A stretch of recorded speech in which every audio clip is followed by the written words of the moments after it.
Hello and welcome back to part 2 of the online tutoring of the chapter After Bhopal by Harsh Mandir. In the previous class, we have learned what happened to Sunil, what the disaster did to him and his family, how many of them survived and such things, and where he sent his sister and brother away. Now, in this in part 2, we're going to talk about the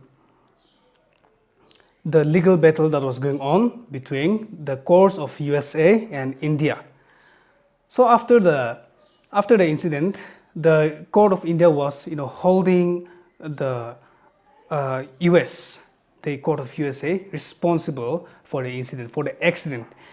And the reason is because the Union Carbide, the company which owns this pesticide factory in Bhopal, this Union Carbide belongs to the US. This company is a US company, and that was the reason why the government of India, the court of India, was holding the US responsible for this accident, and they had already filed a lawsuit against them and demanding a compensation of more than $3 billion in the federal court of the Southern District of New York. And because of this lawsuit, they needed a star witness, and they chose Sunil. They chose Sunil because Sunil was a young boy who had lost both his parents and 5 brothers and sisters in this tragedy. So he seemed like a very good candidate to be a witness. They approached Sunil. The officials approached Sunil regarding this, and told him that they will be taking Sunil on an airplane to New York, where he will appear in a court and give his testimony. What happened to him, how this accident affected him and his family, and how it is affecting him till now. So they wanted Sunil to be the witness. Sunil did not know what to do. His neighbors were very, they did not agree with this because they were very apprehensive, all of them. And they even told him that, things like, if you get on an airplane, who knows whether you will even return home alive, and such things like that. Sunil was also frightened, but in the end he decided that he will be the he will be the star witness. So he decided to fly to the United States with the Indian team, and he went to New York and he gave his testimony. He appeared in the court and gave his testimony. In the court, he told his testimony fluently in Hindi, and his testimony was translated for the judge. So after that, he learned that the case was returned in May 1986. They had come to a conclusion that the Union Carbide was to pay an interim relief sum of 3,500 million, so that which was way lower than what the Indian court was demanding, and they refused. This Union Carbide, their company, they refused to pay the interim relief, and their appeal, it reached the Indian Supreme Court. So what happened was that the Union Carbide, this company, they were winning the lawsuit. They have agreed to pay a certain amount, but they were it was so much lower than what was demanded. In fact, it was even lower than the average compensation paid for railway accidents, which was quite surprising and even shocking, given that the fact that this disaster was way bigger than any railway accident. So their residents, they found out about this, and then there were protests and these things, and it finally reached the Indian Supreme Court, and their appeal was revised.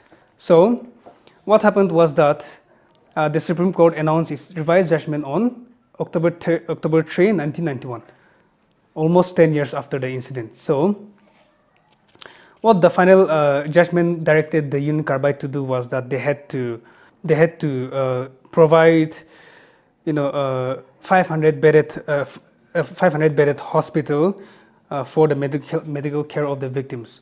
So in order to compensate for the mistake, for the accident that they caused, they had to construct a hospital, a 500 bedded hospital for the victims, for the medical care of the victims. And after receiving so much attention from the Indian government authorities during the court case, Sunil now finally found himself again alone, completely alone after returning from the court. The SOS village has also set up a settlement in Bhopal. So his brother and sister were transferred there, and Sunil was allowed to meet them once a month.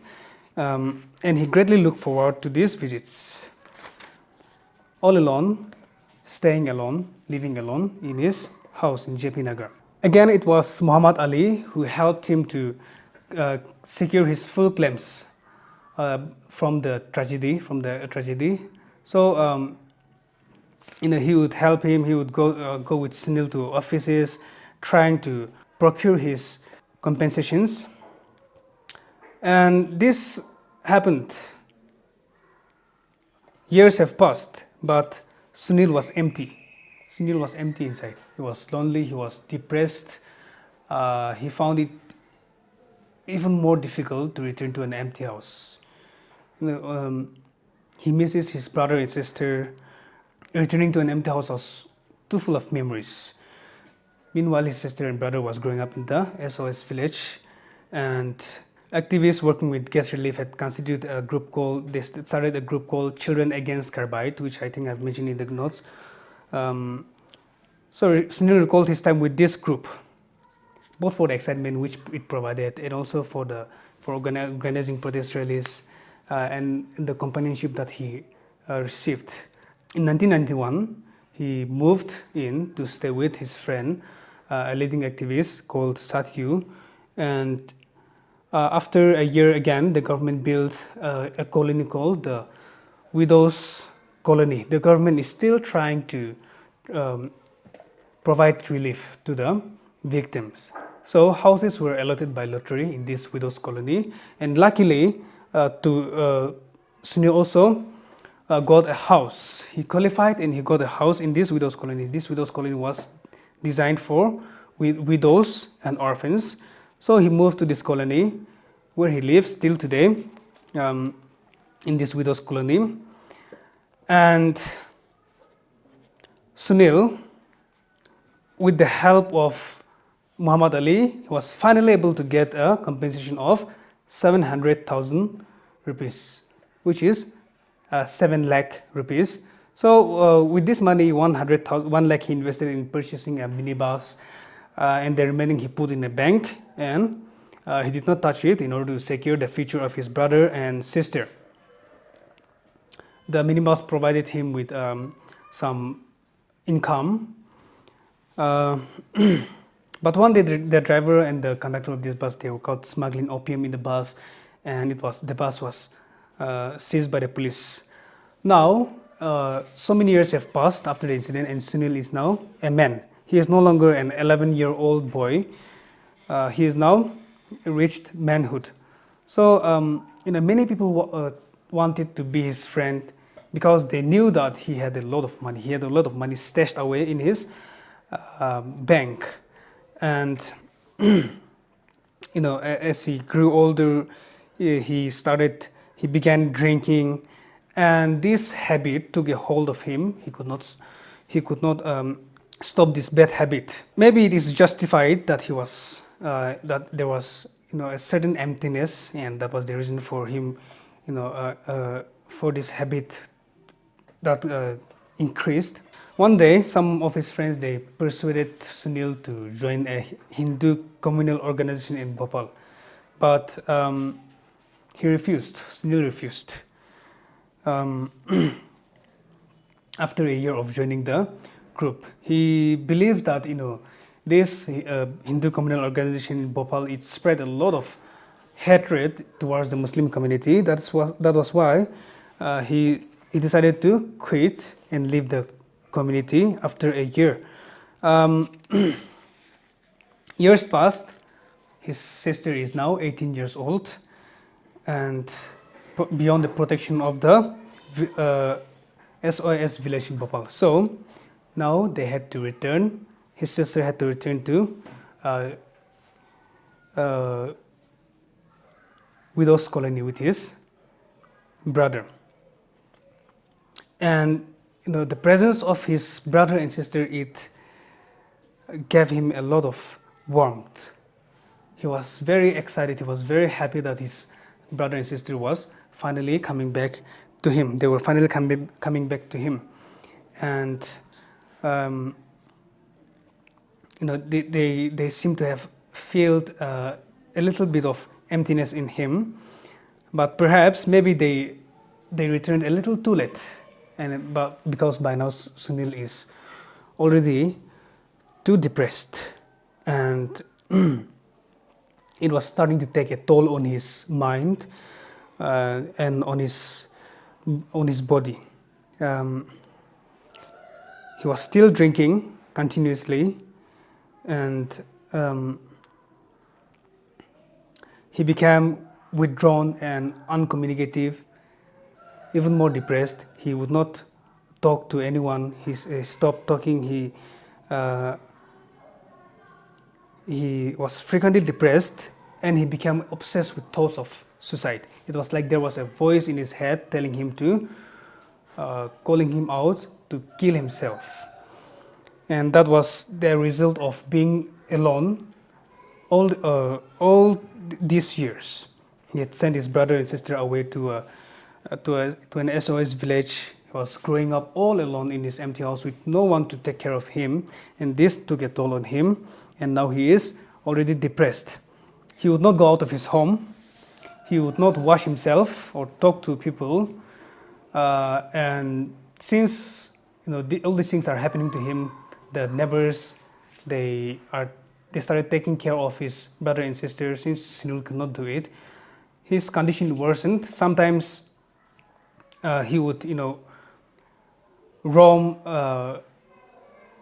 the streets during night and day, running for kilometers on the railway track naked. So these things started happening to Sunil. He was becoming mentally unstable. So they contacted his friend, activist friend of the past called Satyu, who once again decided to take Sunil under his care and treated him.